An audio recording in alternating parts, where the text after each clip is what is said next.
નમસ્કાર વિદ્યાર્થી મિત્રો, ગુડ મોર્નિંગ। ગયા લેક્ચરની અંદર છેલ્લે આપણે વિજ્ઞાનની અંદર મનુષ્યના ઉત્સર્જન તંત્રની રચના, એની આકૃતિની સમજૂતી મેળવી હતી। આજે એના પછીનો અગત્યનો ટોપિક આપણે જોવાનો છે એ ઉત્સર્ગ એકમ અને મૂત્ર નિર્માણની ક્રિયા અને અંતે વનસ્પતિઓમાં ઉત્સર્જન। એટલે આજના આપણા લેક્ચરની અંદર આપણું આ પ્રકરણ છે એ પૂર્ણ થશે। તો આપણે શરૂઆત કરીએ ઉત્સર્ગ એકમથી। અચ્છા, ઉત્સર્ગ એકમને સમજતા પહેલા આપણે ગયા લેક્ચરની અંદર જે ઉત્સર્જન તંત્રની આકૃતિ દોરી હતી એ હું ફરીથી દોરું છું જેથી આપણે વધારે સારી રીતે સમજી શકીએ। તો સૌપ્રથમ હું અહીંયા ઉત્સર્જન તંત્રની એક રફ આકૃતિ દોરું છું ઝડપથી।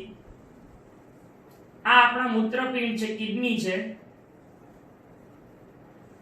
બરાબર।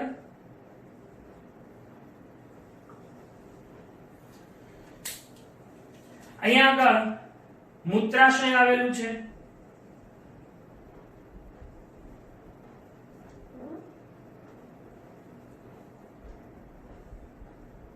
ઓકે। અને ઈ બંનેને જોડતી મૂત્રવાહિની આપણે આ રીતે દોરતા હતા। ત્યારબાદ ઉપરથી આવતી રચનાઓ પશ્ચમહાશિરા જે મૂત્રપિંડમાં આ રીતે દાખલ થતી હતી અને પૃષ્ઠ મહાધમની આપણે આ રીતે દોરતા હતા, ઓકે। તો આ આપણે ઉત્સર્જન તંત્રની આકૃતિ દોરી હતી। હવે એ ઉત્સર્જન તંત્રની અંદર જે મૂત્રપિંડ છે જેનું કાર્ય આપણે અગાઉ જોઈ ગયા કે મૂત્રપિંડનું મુખ્ય કાર્ય મૂત્રના નિર્માણનું છે, પણ આ મૂત્ર નિર્માણ એ કઈ જગ્યાએ થાય છે? તો જ્યારે આપણે મૂત્રપિંડનો ઊભો છેદ લઈએ, આ હું ઊભો છેદ પણ દર્શાવું છું, પરંતુ ઈ પણ આપણે અભ્યાસક્રમમાં નથી, પરંતુ આપણે વધારે દ્રઢ સમજૂતી કેળવી શકીએ એટલા માટે હું ઈ દોરું છું। તો હવે જો આ મૂત્રપિંડ છે એનો આપણે ઊભો છેદ લઈએ, આમ ઊભું કાપીએ તો આપણને ઈ આવું જોવા મળશે,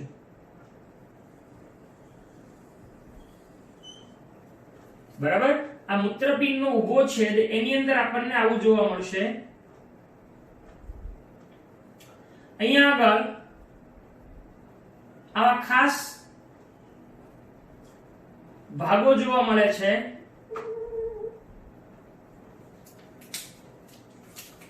અહીંયા આગળ આવી પિરામિડ જેવી રચના જોવા મળે છે જેને રીનલ પિરામિડ તરીકે ઓળખવામાં આવે।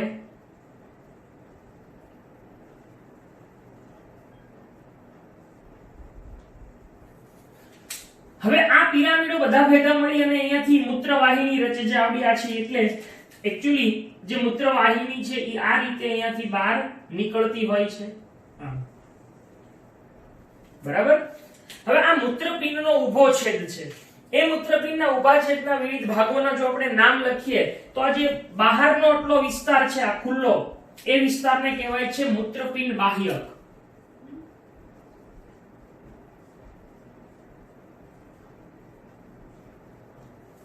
પછી આ જે આટલો બ્લુ કલરનો ભાગ છે, આ બધો આ આટલો, એ ભાગને કહેવાય છે મૂત્રપિંડ મજ્જક અથવા ઘણીવાર મધ્યક પણ કહે છે। એ આખી જે બ્લુ કલરની પિરામિડ જેવી રચના છે, એને શું કહેવામાં આવે છે? રીનલ પિરામિડ, એટલે કે મૂત્રપિંડમાં જોવા મળતા પિરામિડ। હવે અહીંયા આગળ આ તો એક્ચ્યુઅલી વન ડાયમેન્શનલ છે, આમ જોઈએ થ્રી ડાયમેન્શનલ તો આ ભાગ આવો આપણને ગરણી જેવો દેખાય ને આવડી આ મૂત્રવાહિની હોય, તો અહીંયા જે ગરણી જેવો ભાગ છે એને આપણે કહીએ છીએ નિવાપ। એટલા માટે આ રચનાને કહેવામાં આવે છે મૂત્રપિંડ નિવાપ। અને આ મૂત્રપિંડ નિવાપની પછીની જે આ રચના છે એ મૂત્રવાહિની। હવે મનુષ્યની અંદર જે મૂત્ર નિર્માણની ક્રિયા થાય છે એના માટે જવાબદાર જે એકમો છે જેને ઉત્સર્ગ એકમો કહીએ છીએ, એ ઉત્સર્ગ એકમો અહીંયા મૂત્રપિંડ બાહ્યક અને મૂત્રપિંડ મજ્જકની અંદર આવેલા હોય છે। પ્રત્યેક મનુષ્યની અંદર એક કિડનીની અંદર અંદાજે તો 10 લાખ જેટલા ઉત્સર્ગ એકમો હોય છે। આ ઉત્સર્ગ એકમને એક બીજો શબ્દ પણ વાપરે છે અને વૃક્કાણુ તરીકે ઓળખવામાં આવે છે અને અંગ્રેજીમાં એને નેફ્રોન તરીકે ઓળખવામાં આવે છે। આ ઉત્સર્ગ એકમની બીજું કાંઈ નથી. એમ કહી શકાય કે ઉત્સર્જન તંત્ર અથવા તો મૂત્રપિંડ છે એના રચનાત્મક અને ક્રિયાત્મક એકમ એને ઉત્સર્ગ એકમ તરીકે ઓળખવામાં આવે છે. તો આ ઉત્સર્ગ એકમની આખી નામ નિર્દેશન વાળી આકૃતિ અને એની રચના અને એની અંદર મૂત્રનું નિર્માણ કેવી રીતે થાય એ આપણે આખી સમજૂતી પ્રાપ્ત કરવાની છે. તો આપણે શરૂઆત કરીએ ઉત્સર્ગ એકમની આકૃતિથી.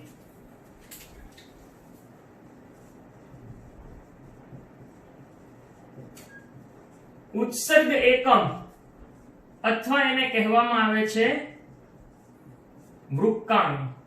બરાબર.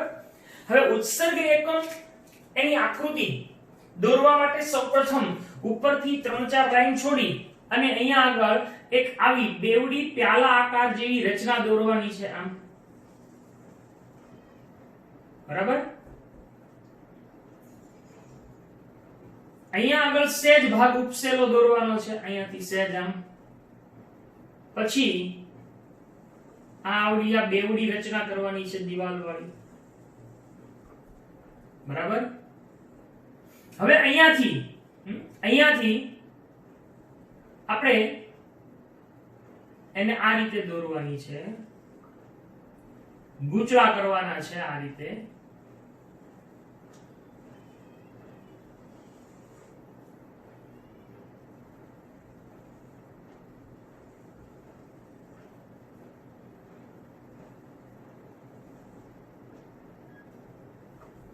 આમ કરીને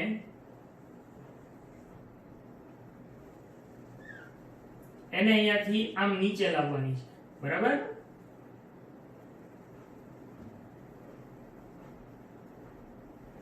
હવે અહીંયા આવશે ને પછી સાંકડી થતી જશે. ઈ સાંકડી બનતી રચના છે એ આવી રીતે દોરવાની છે. હવે ફરીથી ઉપર જશે ત્યારે અહીંયા સુધી જેને સાંકડી રાખવાની છે. અહીંયાથી ફરીથી પોળી બનશે આ રીતે. અહીંયા આગળ ફરી વખત એક ગૂંચળું બનાવશે.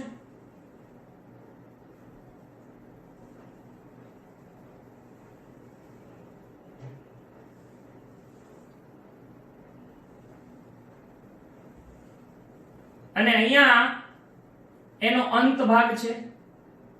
આ અંત ભાગ એ આવી રીતે આ નલિકા છે.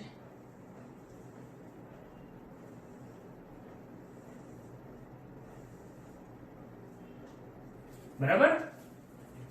તો પેલા આટલો ભાગ તમારે દોરવાનો છે. જો આ આકૃતિનો તમે જ્યારે ફોટોગ્રાફ જોશો ત્યારે તમને આમ થોડી અઘરી લાગશે, પરંતુ જો તમે આવી રીતે સ્ટેપ બાય સ્ટેપ દોરશો તો તમને બહુ સરળતાથી આ આકૃતિ આવડી જશે.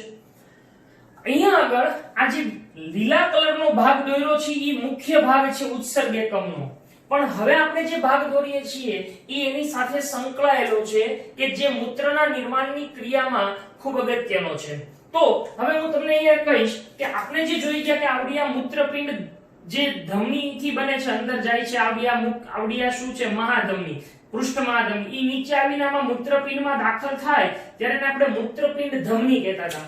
એ મૂત્રપિંડ ધમની અંદર જઈ અને શાખામાં વહેંચાઈ જાય ત્યારે એની એક શાખા, આ મૂત્રપિંડ ધમનીની એક શાખા છે આ રીતે. આ મૂત્રપિંડ ધમનીની શાખા એનામાંથી ફરીથી શાખા બની અને એ શાખા એ આની અંદર દાખલ થાય. કોની અંદર? આ બેવડી પ્યાલાકાર રચના. ખરેખર આ વન ડાયમેન્શનલ છે, આખું આમ બંધ ગોળ રચના હોય આખી પ્યાલા જેવી. આની અંદર ઈ જ્યારે દાખલ થાય છે ત્યારે એ આ રીતે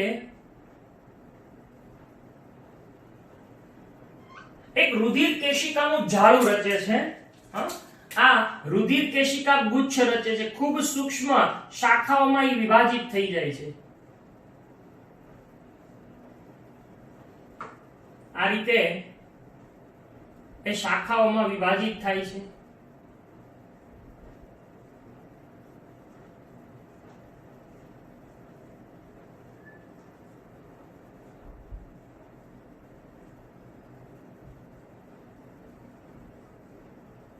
બરાબર.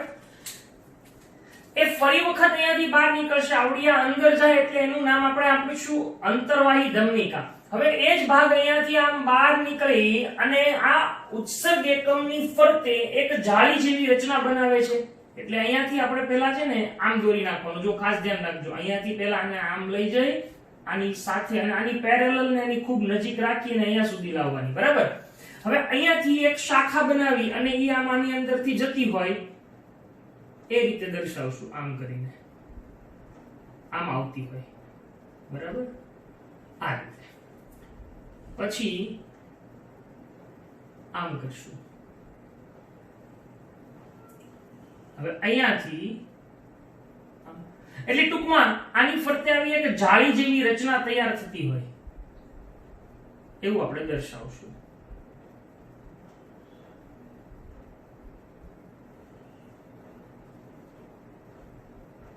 એક આમ ક્યારેક આમ ઉપરથી ક્યારેક આમ નીચેથી લેશું. બરાબર છે. આ રીતે આપણને જોવા મળે છે.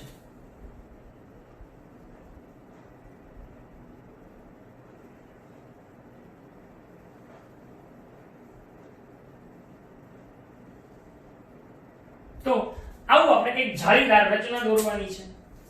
ત્યાર પછી અહીંયાથી આ રીતે એકચ્યુઅલી અહીંયાથી છે ને આમ યુ શેપ આની સાથે પેરેલલ બનાવે છે. હવે અહીંયા આગળ એક વખત આમ પછી બીજી વખત એની આમ નીચેથી આવતી હોય એવું દર્શાવશું. પછી ફરી વખત ઉપરથી આવતી હોય એવું. અહીંયા આમ નીચેથી આવે છે એ રીતે દર્શાવશું. આમ જે પેરેલલ લાઈન દોરી એવી જે અહીંયા બીજી દોરવાની. હવે જો અહીંયા મારી પાસે તો અલગ અલગ કલરની માર્કર્સ છે એટલે હું અલગ કલર દર્શાવી શકું. તમારે તો પેન્સિલથી જ દોરવાની છે. તો તમારે એવું કરી શકાય કે આ જે લાઈન રેડ કરી એને થોડી ઘાટી કરી નાખવાની અને આ લાઈન છે એ થોડી આછી રાખવાની એટલે તમને એ બંને વચ્ચેનો ભેદ છે એ દેખાય. એટલે અહીંયાથી આમ અને આવડિયા છે એ મૂત્રપિંડ શિરા છે. બરાબર. હવે એ આની સાથે આમ જોડાયેલી હોય અહીંયાથી.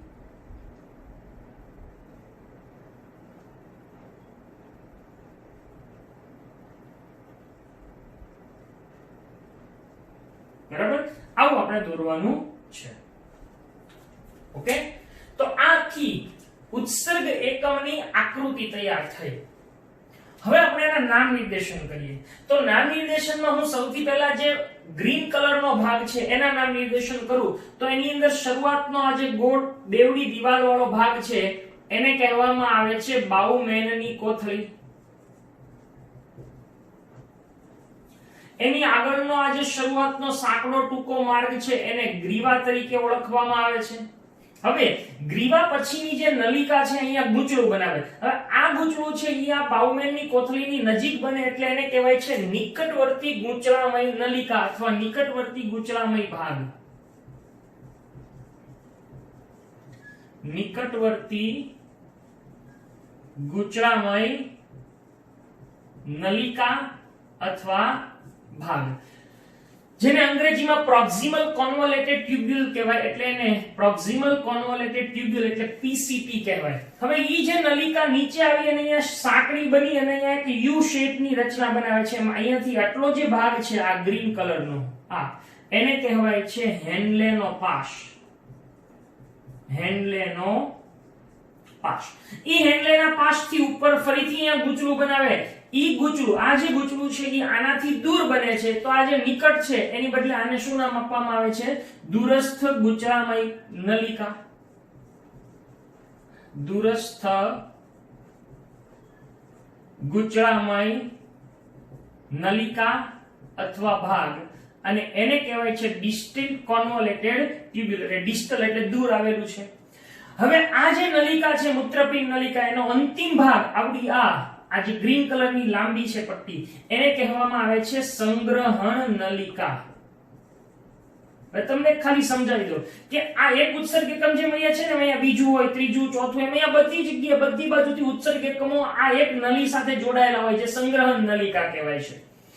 આ સંગ્રહણ નલિકાનો અંતિમ છેડો આ જે છેડો હોય બધાનો એ અહીંયા મૂત્રપિંડ નિવાપમાં ખુલે. એટલે આ પણ આપણે યાદ રાખશું, પ્રશ્ન સ્વરૂપે પૂછાય છે. મૂત્રપિંડ નિવાપમાં ખુલે છે.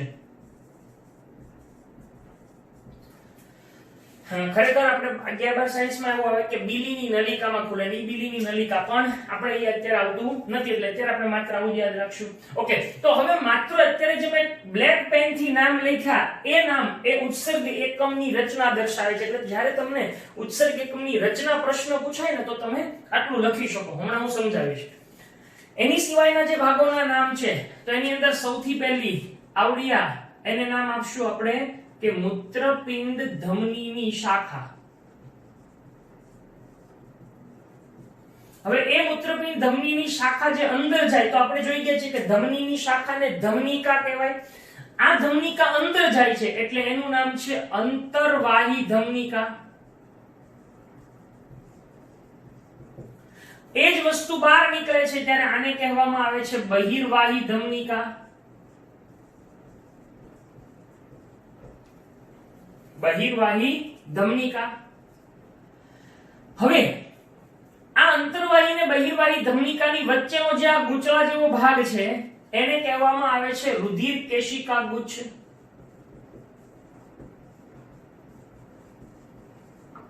આ રુધિર કેશિકા ગુચ્છ અને બાઉમેનની કોથળી આ જે આટલો ભાગ બને ને એને માલ્પિઘિયન કાય કહેવામાં આવે છે.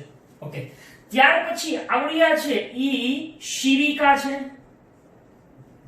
અને આ બ્લુ કલરની ઘાટી લાઈન એ છે મૂત્રપિંડ શિરા. બરાબર? તો આ રીતે એમના આખા નામ નિર્દેશન આપણે કરવાના હોય છે. હવે સૌપ્રથમ આપણે જોવાનું છે ઉત્સર્ગ એકમની રચનાનું વર્ણન.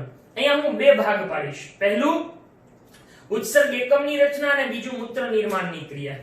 તો પહેલું ઉત્સર્ગ એકમની રચના સમજીએ.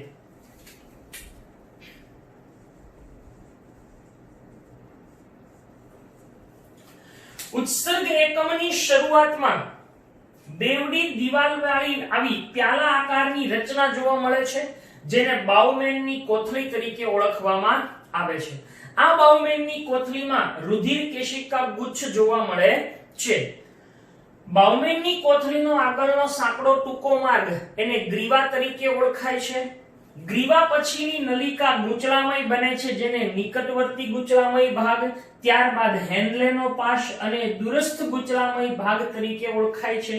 જેનો અંતિમ છેડો એ સંગ્રહણ નલિકામાં ખુલે છે અને સંગ્રહણ નલિકાનો અંતિમ છેડો શેમાં ખુલે છે? મૂત્રપિંડ નિવાપમાં ખુલે. એટલે આવા પ્રશ્નો પૂછાય તમને, ખાસ ધ્યાન રાખજો કે મૂત્રપિંડ નલિકા અંતે શેમાં ખુલે? તો મૂત્રપિંડ નલિકા અંતે સંગ્રહણ નલિકામાં, અને સંગ્રહણ નલિકા અંતે શેમાં ખુલે છે? મૂત્રપિંડ નિવાપમાં ખુલે છે. આ મૂત્રપિંડ નિવાપ ક્યાં ખુલે છે? મૂત્રવાહિનીમાં. અને મૂત્રવાહિની ક્યાં ખુલે છે? મૂત્રાશયમાં. એટલે આખી તમે રચના જુઓ. હવે આવું એક ની આવા તો 10 લાખ અહીંયા આગળ હોય તો એ 10 લાખ છે એની આ જે સંગ્રહણ નલિકાના છેડા અહીંયા ખુલતા હોય. મૂત્રપિંડ નિવાપ છે મૂત્રવાહિનીમાં ખુલે, મૂત્રવાહિની મૂત્રાશયમાં ખુલે છે. તો આ એની માત્ર રચનાનું વર્ણન છે. એટલે જો તમને રચના પૂછે તો અહીંયા આગળ આપણે હું જે લખું છું શોર્ટમાં એ યાદ રાખજો. બ્લેક કલરના નામ છે યાદ રહે તો પણ આપણે એનું વર્ણન કરી શકીએ કે એની શરૂઆતમાં આવેલો બેવડી દિવાલ વાળો પ્યાલાકારનો ભાગ એને શું કહેવામાં આવે છે? બાઉમેનની કોથળી કહે છે. આ બાઉમેનની કોથળી શું ધરાવે છે? તો કે તે રુધિર કેશિકા ગુચ્છ ધરાવે છે. બરાબર? બાઉમેનની કોથળી પછીના સાંકડાને ટૂંકા માર્ગને શું કહેવાય છે? ગ્રીવા. ગ્રીવા પછીનો ભાગ છે એ નિકટવર્તી ગૂંચળામય ભાગ, ત્યાર પછી હેન્ડલેનો પાશ અને દૂરસ્થ ગૂંચળામય ભાગ. આ દૂરસ્થ ગૂંચળામય ભાગનો અંતિમ છેડો સંગ્રહણ નલિકામાં ખુલે છે. સંગ્રહણ નલિકા એ મૂત્રપિંડ નિવાપમાં ખુલે. મૂત્રપિંડ નિવાપ એ મૂત્રવાહિનીમાં ખુલે.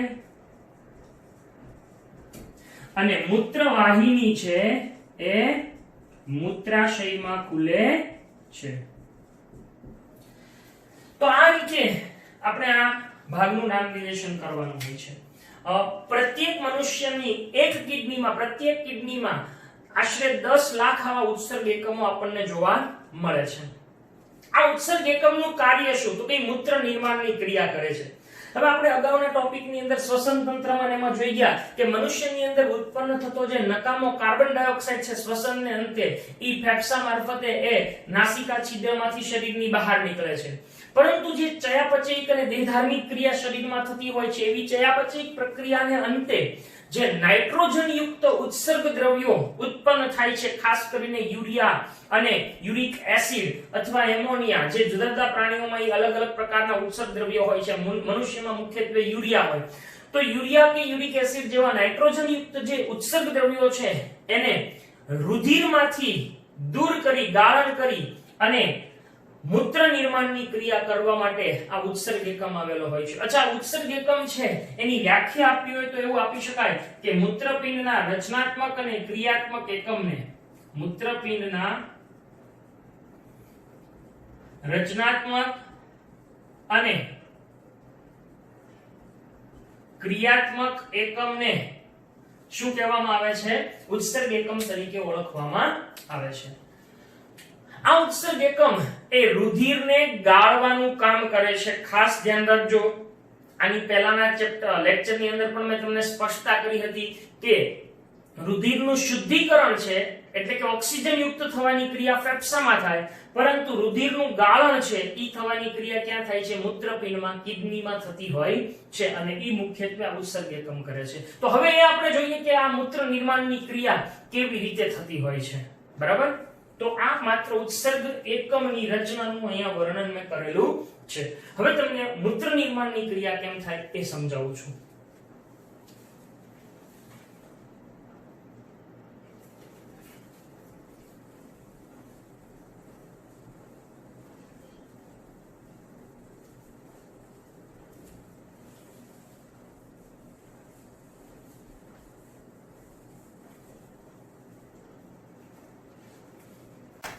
તો હવે આપણે જોઈએ મૂત્ર નિર્માણની ક્રિયા.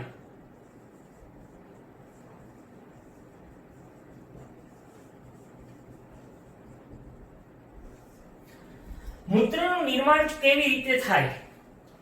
શેમાંથી થાય? તો કે મૂત્રનું નિર્માણ એ ખરેખર રુધિરમાંથી થાય છે. રુધિર કે જે હૃદયમાંથી નીકળે ખરેખર શુદ્ધ છે, ઓક્સિજન યુક્ત છે, પરંતુ એની અંદર ઉત્સર્ગ દ્રવ્યો હોય છે. તો એવું ઉત્સર્ગ દ્રવ્યો યુક્ત રુધિર એ આ પૃષ્ઠ મહાધમનીમાંથી આવી અને મૂત્રપિંડની અંદર દાખલ થતી હોય છે. હવે એ મૂત્રપિંડની અંદર જે રુધિર આવે છે ઉત્સર્ગ દ્રવ્યો વાળું, એ મૂત્રપિંડ ધમનીની શાખામાં થઈ અને અંતર્વાહી ધમનિકામાં થઈ અને રુધિર કેશિકા ગુચ્છની અંદર પહોંચે છે. જેવું રુધિર કેશિકા ગુચ્છની અંદર પહોંચે એટલે અહીંયા આગળ આ વ્યાસ ખૂબ નાનો હોય, અંતર્વાહી ધમનિકા અને બહિર્વાહી ધમનિકા વચ્ચે થોડો વ્યાસનો તફાવત હોવાને કારણે એમની વચ્ચે દબાણ ઉત્પન્ન થાય અને એ દબાણ એના કારણે એટલે કે આ બહિર્વાહી ધમનિકાનો વ્યાસ ઓછો હોય અને અંતર્વાહીનો વધારે હોય, એના પરિણામે અહીંયા આગળ જે રુધિર હોય એનું દબાણપૂર્વક ગાળણ થાય છે. આ શબ્દ યાદ રાખજો, દબાણપૂર્વક ગાળણ. આ ક્રિયાને દાબ ગાળણ અથવા અતિ સૂક્ષ્મ ગાળણ તરીકે ઓળખવામાં આવે છે. હવે આ દાબ ગાળણ અથવા અતિ સૂક્ષ્મ ગાળણની જ્યારે ક્રિયા થાય ત્યારે શું થશે? તો કે ત્યારે જે નકામા દ્રવ્યો હોય, જે ઉત્સર્ગ દ્રવ્યો જેને કહીએ, એ ઉત્સર્ગ દ્રવ્યો આ લોહીમાંથી આ છિદ્રો મારફતે અહીંયા બહાર બાઉમેનની કોથળીમાં ઠલવાઈ જાય છે. આ ઉત્સર્ગ દ્રવ્યો યુક્ત આખું પ્રવાહી જ્યારે રુધિરમાંથી ઈ નીકળી ગયા એટલે રુધિર છે ઈ આ બહિર્વાહી ધમનિકામાંથી બહાર નીકળી અને ઈ તો આવડી રુધિર કેશિકાઓ મારફતે બહારના ભાગે થઈ અને એ શિરિકામાં થઈ અને ફરી વખત ઈ બહાર નીકળી અને એ હૃદય તરફ વહન પામે છે. એટલે રુધિરનું કાર્ય અહીંયા પૂરું થઈ ગયું, ગાળણની ક્રિયા ઈ બાઉમેનની કોથળીમાં પૂરી થઈ ગઈ.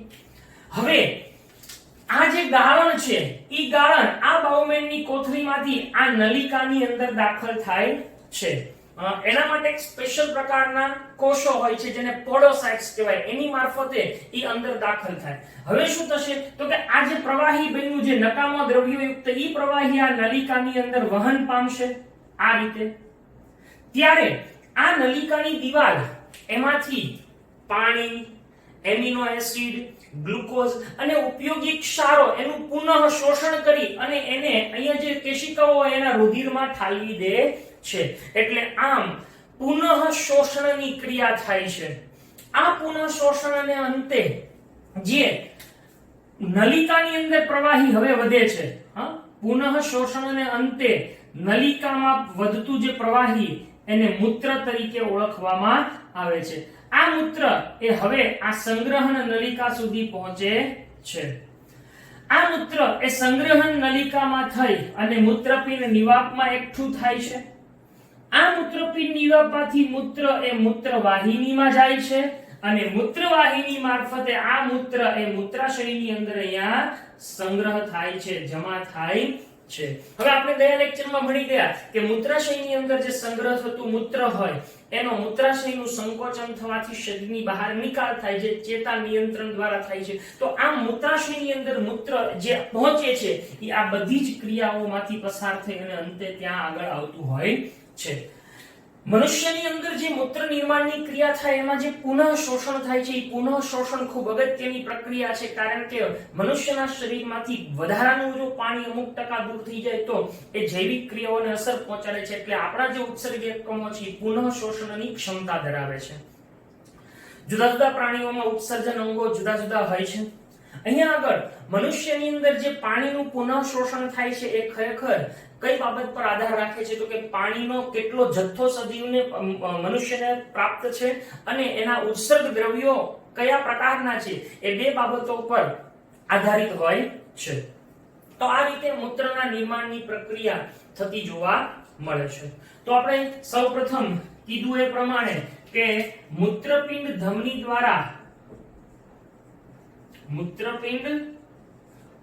દ્વારા કેવું રુધિર આવે છે? ઉત્સર્ગ દ્રવ્યો યુક્ત રુધિર છે ઈ પહોંચે છે.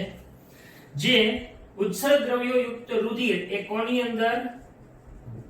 બાઉમેનની કોથળીમાં રહેલા સૂક્ષ્મ રુધિર કેશિકા ગુચ્છ વડે શું થાય છે? દબાણ પૂર્વક ગળાય છે, જેને દાબ ગાળણ અથવા એને અતિ સૂક્ષ્મ ગાળણ તરીકે ઓળખવામાં આવે છે. હવે આ જે ગાળણ છે ઈ બાઉમેનની કોથળીમાંથી નલિકાના પોલાણમાં વહન પામે છે. ત્યારે વહન પામે ત્યારે તેમાં પાણી, ગ્લુકોઝ,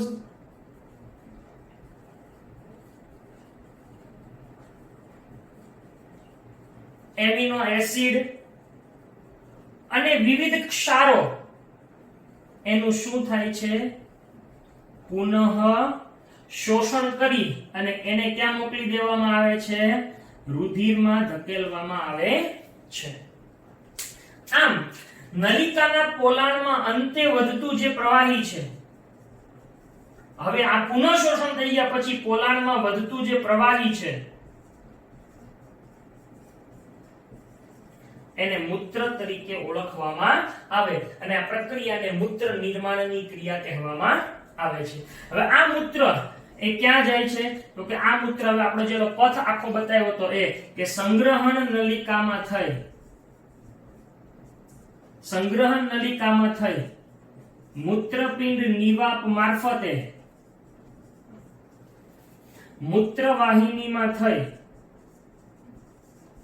અને મૂત્રાશયમાંથી મૂત્ર માર્ગ દ્વારા શરીરની બહાર નિકાલ થાય છે.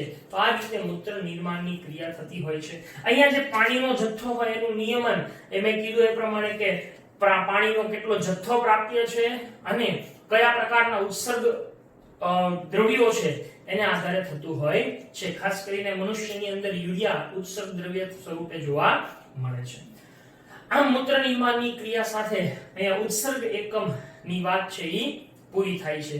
હવે પ્રકરણનો સાવ છેલ્લો ટોપિક આપણે જોઈએ છીએ વનસ્પતિઓમાં ઉત્સર્જન.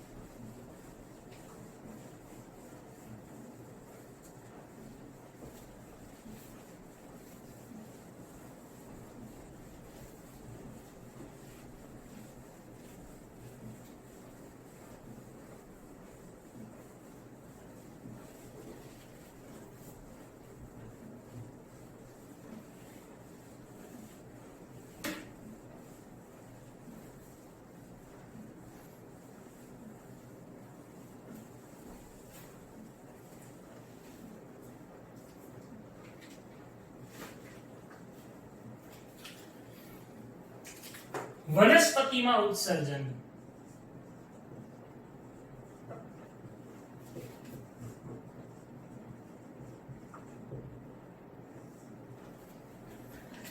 વનસ્પતિઓમાં પ્રાણીઓની જેમ કોઈ ઉત્સર્જન અંગ કે તંત્ર હોતું નથી.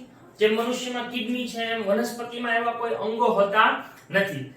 વનસ્પતિ એ પોતાના નકામા દ્રવ્યોને વિવિધ રીતે શરીરની બહાર ત્યાગ કરે છે. હવે આપણે જોઈ ગયા અગાઉના ટોપિકની અંદર કે મુખ્યત્વે વનસ્પતિમાં ઉત્પન્ન થતા નકામા દ્રવ્યો તરીકે પહેલું ઓક્સિજન હોય જે પ્રકાશ સંશ્લેષણની એક આડપેદાશ એટલે કે પ્રકાશ સંશ્લેષણને અંતે ઉત્પન્ન થાય છે કે જે વાતાવરણમાં ત્યાગ થાય. એટલે ઓક્સિજન કેવી રીતે ત્યાગ કરે આપણે જોઈ ગયા. બીજું, વનસ્પતિ પોતાના વધારાનું પાણી એ બાષ્પોત્સર્જનની ક્રિયા દ્વારા દૂર કરે છે. તો આપણે બાષ્પોત્સર્જનની ક્રિયા કેવી રીતે થાય એ પણ જોઈ ગયા છીએ. એટલે બાષ્પોત્સર્જન દ્વારા પાણીનો ત્યાગ કરે છે. ત્રીજું, વનસ્પતિ છે ઈ પોતાના નકામા દ્રવ્યોને એના પર્ણોની અંદર રસધાનીઓમાં સંગ્રહ કરે છે. એટલે કેટલીકવાર પર્ણો ખરી પડે છે. તો પર્ણો ખરી પડવા પાછળ આ ઘટના પણ જવાબદાર છે. ઉપરાંત વનસ્પતિઓ છે ઈ પોતાની જૂની જલવાહક પેશીઓની અંદર કેટલાક નકામા દ્રવ્યો જેવા કે રેઝિન એટલે રાળ અને ગુંદર એનો સંગ્રહ કરે છે. તો કેટલીકવાર વનસ્પતિ પોતાના ઉત્સર્ગ દ્રવ્યોને જમીનની અંદર, જમીનની ફરતે, જમીનની આસપાસ ત્યાગ કરતી હોય છે. એટલે આવી રીતે વનસ્પતિઓમાં ઉત્સર્જન થતું જોવા મળે છે. તો પહેલું, વનસ્પતિમાં પ્રકાશ સંશ્લેષણ દરમિયાન ઉત્પન્ન થતો જે ઓક્સિજન છે એ કોના દ્વારા? પર્ણ રંધ્ર દ્વારા એ ત્યાગ કરે છે, જે ખરેખર એક ઉત્સર્જન છે. બીજું, વનસ્પતિ જ્યારે શ્વસન કરે છે ત્યારે શ્વસનની અંદર ઉચ્છ્વાસમાં એ કાર્બન ડાયોક્સાઇડ વાયુને મુક્ત કરે છે. ત્રીજું, વનસ્પતિ એ બાષ્પોત્સર્જનની ક્રિયા દ્વારા પોતાના શરીરમાંથી નકામા પાણીનો ત્યાગ કરે છે, જે એનામાં તાપમાનનું નિયંત્રણ કરવામાં પણ ઉપયોગી થાય છે. નેક્સ્ટ, વનસ્પતિ એ પોતાના પર્ણોની આવા નકામા દ્રવ્યોનો સંગ્રહ કરે છે, જેથી ઈ ખરી પડે છે. આ ઉપરાંત વનસ્પતિ છે એ પોતાની જૂની જલવાહકમાં કોનો સંગ્રહ કરે છે? આવો આપણને પ્રશ્ન સ્વરૂપે પૂછાય છે એક વાક્યમાં. રેઝિન, રાળ અને ગુંદર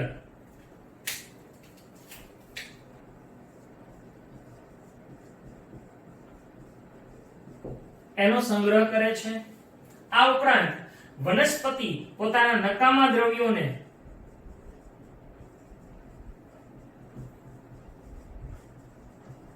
ભૂમિમાં પણ ઠાલવે છે. પ્રસરણ દ્વારા ભૂમિમાં પણ ઠાલવે છે. તો આમ પર્ણમાં નકામા દ્રવ્યો સંગ્રહ થાય છે અને ખરી પડે છે. એની જલવાહકની અંદર આવા નકામા દ્રવ્યોનો સંગ્રહ કરે છે. આ રીતે વનસ્પતિની અંદર ઉત્સર્જન થતું જોવા મળે છે. તો આ સાથે આ પ્રકરણ નંબર 6 જૈવિક ક્રિયાઓ અહીંયા પૂર્ણ થાય છે. Thank you.